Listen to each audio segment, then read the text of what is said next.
La Playtime Co. ha condotto una marea di esperimenti, condannando tantissimi bambini e impiegati ad un'esistenza terrificante. Ma ce n'è uno che a quanto pare supera nettamente tutti quelli che abbiamo conosciuto fino ad ora. Ciò di cui vi parliamo oggi è il tragico risultato della creazione dell'esperimento 1186, Bobby Barrag. Benvenuti su Un Pad per Due. In questo canale troverete gameplay, storie, teorie e analisi sui videogiochi. Quindi, se ciò che vedrete vi piacerà, vi invitiamo ad iscrivervi e ad attivare la campanella. E ora torniamo alla nostra storia. Una delle caratteristiche di Elliot Ludwig era quella di guardare sempre avanti. Una volta concluso un progetto pensava già a cosa fare dopo, e dopo aver creato nel 1984 quella che sarebbe diventata la mascotte più famosa della Playtime Co., aveva già in mente ciò che sarebbe venuto dopo: un gruppo di piccoli animaletti sorridenti che incarnassero i preziosi valori dell'azienda, gli Smiling Critters.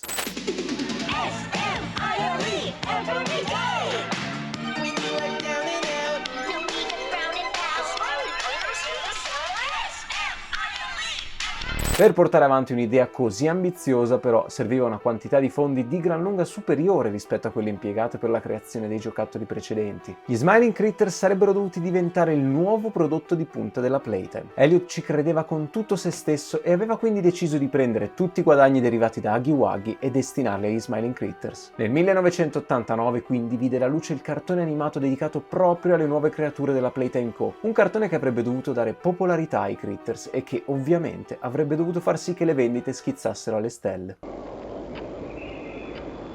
The wind's really scary. Purtroppo questa linea di giocattoli ha sempre avuto un problema che l'ha condannata sin dall'inizio. Secondo Elliot, il gattino viola doveva essere un soggetto calmante e rassicurante. Avrebbe dovuto aiutare i suoi amici a rilassarsi, ma in realtà l'impatto sul pubblico fu ben diverso. Catnap finì per essere un personaggio silenzioso e inquietante che tutto faceva fuorché rilassare e ispirare tranquillità. Il suo mettere a dormire i suoi amici, inoltre, incuteva terrore nei bambini che guardavano lo show, e la Playtime in tutta risposta disse che quello era proprio il suo compito e non c'era nulla da temere, ma la dichiarazione non servì a far cambiare idea agli spettatori, che continuarono a vedere Catnap come un'entità di cui avere paura. Come se non bastasse poi, poco prima che lo show andasse in onda, Catnap era stato il protagonista di un altro scandalo, una vicenda che ha creato danni ben più grandi rispetto al cartone. Prima che cominciasse lo show, coloro che avevano acquistato il peluche di Catnap ai propri figli cominciarono a segnalare strani fenomeni. I bambini che si trovavano a contatto con il giocattolo vivevano terribili incubi.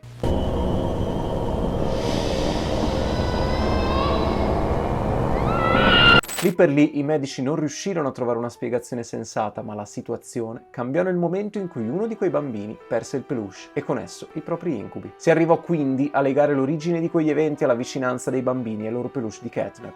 Non si avevano dati certi, ma le speculazioni portarono a credere che gli effetti fossero dovuti alla fragranza di lavanda emessa dagli esemplari di quel giocattolo. Questo ovviamente portò ad un ritiro del giocattolo dal commercio, e considerando che gli Smiling Critters dovevano essere la carta vincente della Playtime, questa decisione pesò non poco sui piani dell'azienda, che improvvisamente si ritrovò a dover rivedere tutto il lancio della linea. Inizialmente si pensò semplicemente di escludere Catnap e di tentare di vendere gli altri Critters, ma ormai il danno alla reputazione era fatto e nessuno si fidava più. This is Catnap. Parents across the country report their children experiencing strange and often violent nightmares. Now, with controversy growing, Playtime Co. has announced the recall of all Catnap toys from the Smiling Critters line. Only one thing appears glaringly certain. Your children are not safe with Catnap.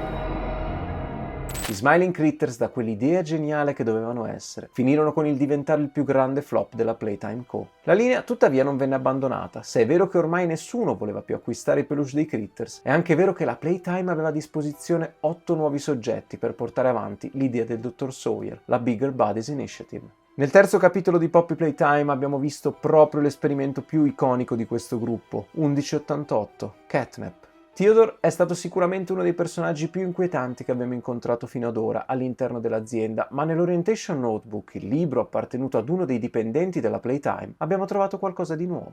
Tra le sue pagine è emerso un report su un esperimento che fino ad ora era rimasto segreto.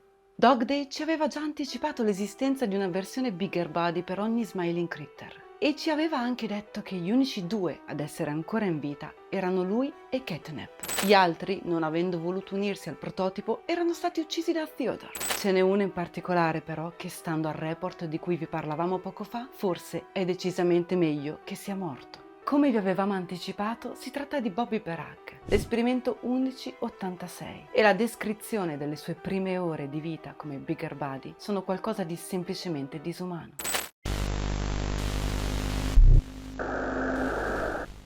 Dopo le prime 3 ore il suo corpo è scosso da continui spasmi, le sue palpebre si muovono in continuazione e le sue zampe si contraggono. Il soggetto non sembra essere in grado di capire dove si trovi. Il funzionamento dei suoi sensori potrebbe essere distorto o totalmente assente. Noi proviamo a parlarle, ad attirare la sua attenzione facendo rumore, ma lei sembra non accorgersene. Il nervo uditivo nelle orecchie trasmette direttamente il suono alla corteccia cerebrale. Sembra che potremmo aver fallito nel collegare i cavi di connessione e potremmo dover tornare ad operare per sistemare questo aspetto. La mancanza di reazioni sembra indicare la necessità di questo intervento. È chiaro che le nostre procedure non abbiano corretto nemmeno il problema vocale. La sua bocca si muove come se volesse parlare, ma non dice nulla. Se i bambini dovranno interagire con questi giocattoli, nei prossimi soggetti dovremo correggere questo elemento.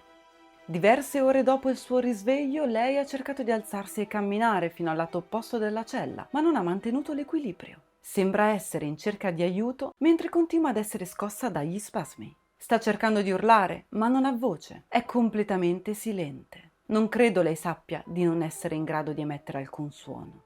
Conclusioni. Serve ancora del lavoro per perfezionare la formula dei Bigger Buddies che abbiamo cominciato con Boxy. Ogni interazione porta a qualche miglioramento. Tuttavia, se dobbiamo realizzare gli obiettivi del dottor Sawyer e produrre soggetti che possano essere integrati nella fabbrica, servirà maggiore lavoro. Ad oggi Bobby avrà bisogno di ulteriore sperimentazione. Se dovremo utilizzare questo schema per creare il soggetto 1188, allora ogni Smiling Critter dovrà fare da campo di prova per sistemare i problemi descritti. Smiling mouths full of teeth and meat and plastic. This world is theirs now. Welcome home. Quelle che avete appena sentito erano le parole del report usate dagli scienziati per descrivere la situazione di Bobby Berag e più in generale dell'iniziativa Bigger Buddies legata agli Smiling Critters. L'obiettivo era quello di perfezionare gli esperimenti fino ad arrivare al processo migliore che permettesse di dare vita ad 1188. E considerando che Bobby è nata poco prima di Catnap, gli esperimenti precedenti probabilmente hanno sofferto anche più di lei. L'unico dubbio che ci rimane, tuttavia, è che chi possedeva il libro dice che gli Smiling Critters non sono stati impiegati solo nel Playcare, ma anche nel resto della fabbrica. Quindi, nonostante le parole di Dog Day, possiamo davvero essere sicuri che siano tutti morti? Sarebbe molto interessante in un futuro doversi scontrare con una qualche versione così terrificante delle piccole mascotte, soprattutto considerando che Catnap era il risultato migliore e con tutta probabilità il più gradevole. Diteci anche voi cosa ne pensate e nel caso aveste bisogno di rinfrescarvi la memoria, in questo canale trovate tutto ciò che vi serve sapere su Poppy Playtime. Come sempre vi ringraziamo per essere arrivati fino a qui, vi invitiamo ad iscrivervi al canale, a lasciare un like e a condividere e ci vediamo al prossimo video.